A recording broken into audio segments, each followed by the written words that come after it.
In today's video, I'm going to teach you how to create a line chart in Tableau Desktop. This quick and straightforward guide is designed to help you visualize your data effectively. Let's dive right in.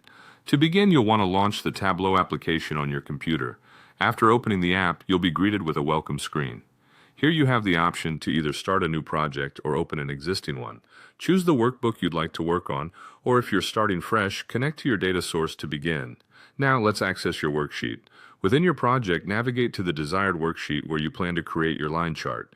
If you haven't already set one up, you can do so by clicking on the menu at the bottom, which allows you to add a new sheet. This is an important step as it gives you the workspace to design and display your chart.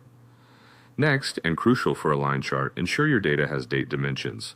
Line charts excel at showing trends over time, so having a date field in your dataset is essential. If your dataset lacks a date field, you might need to adjust or augment your dataset accordingly before proceeding.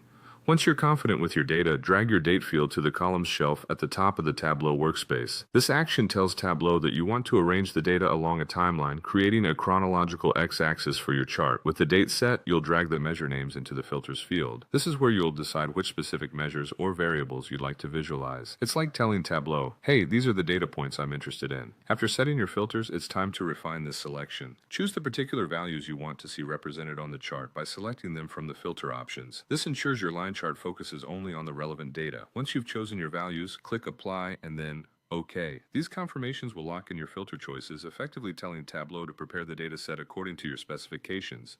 Now take the measure values and drag them to the row shelf. Doing this instructs Tableau to treat these measures as the y-axis of your line chart, plotting them against your specified timeline. To enhance clarity, drag the measure names to the color section under the marks field. This adds color differentiation to your chart, allowing each measure to have its distinct line color, which aids in the visual interpretation of the data. Finally, you can customize your line chart further. Tableau provides various tools and options for customization, such as altering line styles, adding labels, or adjusting colors to better fit the aesthetic or branding needs of your presentation. And there you have it, a fully functional line chart in Tableau Desktop. This visualization method is a powerful way to depict trends over time, providing insights and clarity to your data narrative. Thank you for watching, and happy charting.